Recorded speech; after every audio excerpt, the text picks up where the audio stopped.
पश्चिम बंगाल दूसरे चरण के चुनाव के लिए तैयार है। 29 अप्रैल को बंगाल में दूसरे फेज की वोटिंग होगी, लेकिन उससे पहले बंगाल में क्या हो रहा है, तस्वीरें इस बात की गवाही दे रही हैं।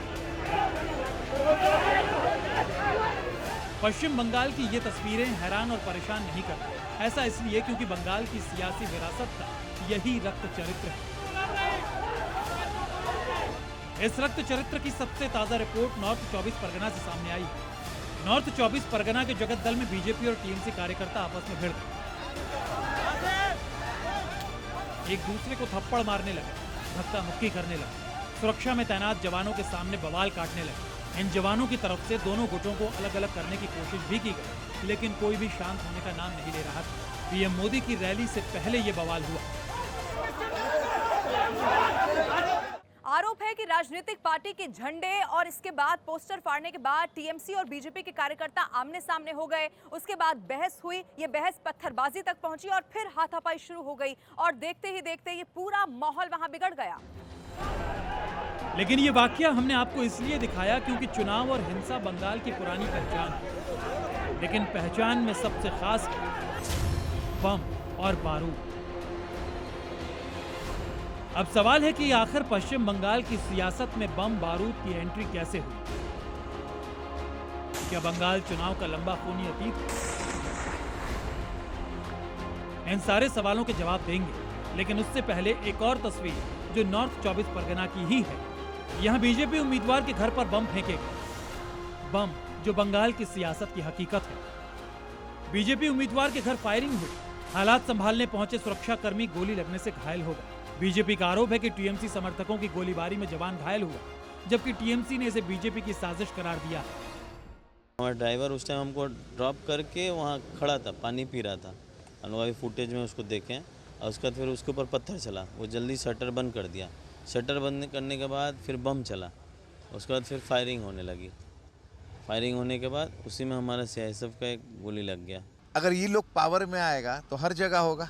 जो आदमी थाना में ढुक के क्राइम कर सकता है तो वो कहीं भी कुछ कर सकता है। हम लोग कंप्लेन किए हैं, इलेक्शन कमीशन को भी बताए हैं, उच्च नेतृत्व के पास भी खबर भिजवाए हैं। हम लोग उम्मीद रखते हैं, हम लोग आशावादी है कि प्रशासन एक्शन लेगा। अभी उत्तर 24 परगना के जगत दल का मामला शांत भी नहीं हुआ था कि दक्षिण 24 परगना के भांगड़ में मिले 100 देसी बम की एनआईए ने जांच शुरू कर दी। 100 बमों की ये चुनावी पेशकश आपके सामने है, गौर से देख लीजिए।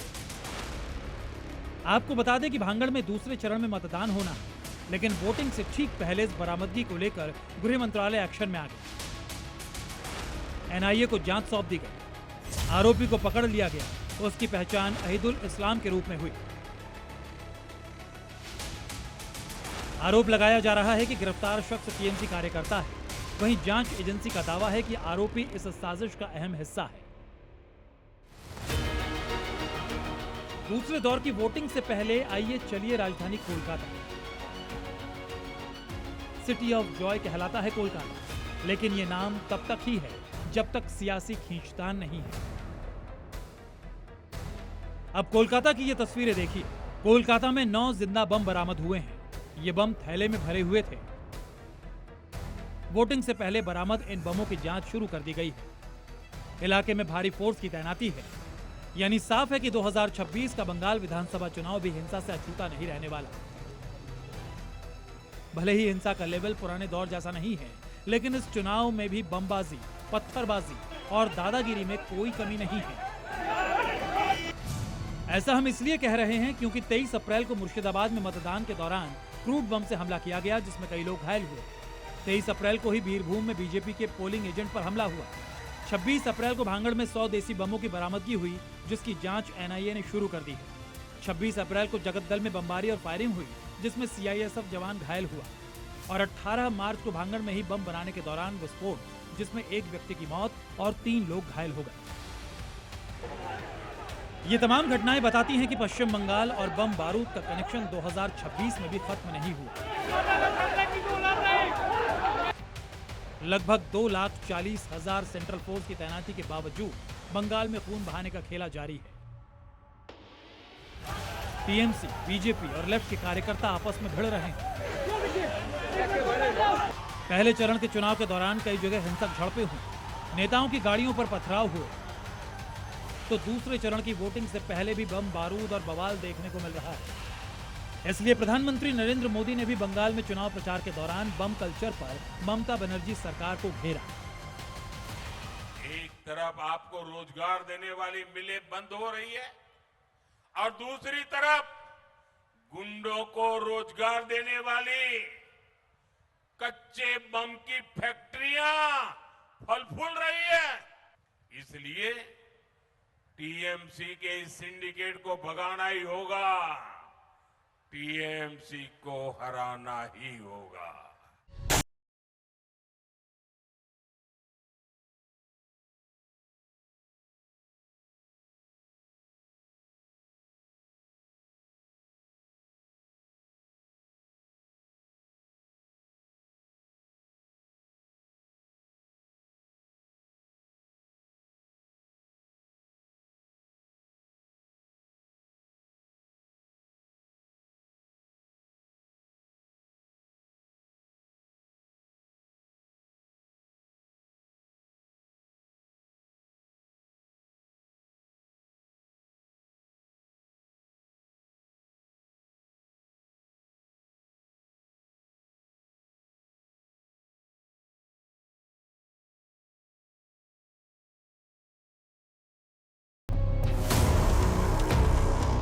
उन्नीस में बंगाल में सत्ता परिवर्तन हुआ। बंगाल में अक्षुण्ण लेफ्ट राज कायम हुआ। राजनीतिक प्रतिद्वंदिता, चुनावी हिंसा और नक्सलियों की गतिविधियों में देसी बमों का इस्तेमाल धड़ल्ले से होने लगा। 2011 में बंगाल में सत्ता परिवर्तन हुआ। लेफ्ट की जगह ममता बनर्जी के नेतृत्व में तृणमूल कांग्रेस सत्ता में आई। लेकिन पिछले 2 दशकों का इतिहास उठाकर देखें तो बंगाल में सत्ता का रास्ता बारूद और खून से होकर गुजरता है।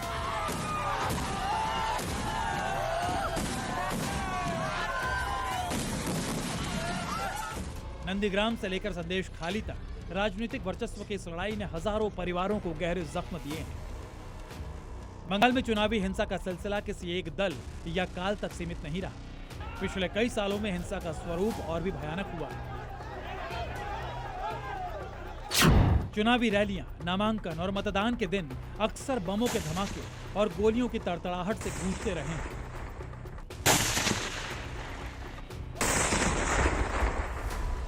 पहले टीएमसी और लेफ्ट के बीच हिंसक झड़पें हुई और उसके बाद जब लेफ्ट कमजोर पड़ने लगा तो बीजेपी और टीएमसी के बीच हिंसा का एक नया दौर शुरू होने लगा। अब ऐसे मोड़ पर यह जानना बेहद जरूरी है कि 2011 में पश्चिम बंगाल में ममता राज कायम होने के बाद हिंसा का यह आंकड़ा क्या सच बयां कर रहा है।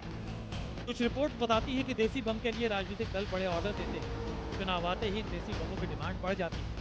बूथ कब्जा करना, विरोधियों की रैलियों पर हमला, आतंक फैलाने और मतदाताओं को डराने के लिए कई बार इन देसी बमों का इस्तेमाल होता है। हालांकि राहत की बात यह है कि इस बार हिंसा का पैमाना उस स्तर का नहीं था, लेकिन लोकतंत्र में हिंसा को किसी भी तरह से जायज नहीं ठहराया जा सकता।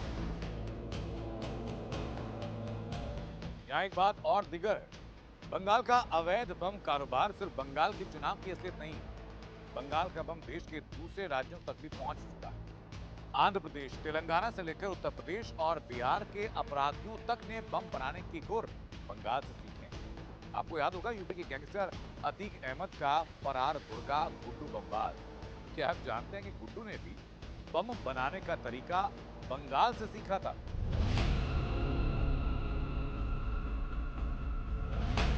इस तरह पश्चिम बंगाल एक ऐसा राज्य जो इतिहास की ना जाने कितने धरोहर समेटे हुए है, ना जाने कितने राज छिपाए हुए हैं, जहां की जमीन पर भारत की आजादी और अंग्रेजों की क्रूरता के बेहिसाब सबूत बिखरे पड़े हैं, जहां की संस्कृति, जहां का खान पान, जहां का रहन सहन, जहां की इमारतें, जहां का साहित्य देश दुनिया में अपनी अलग पहचान लिए हुए है।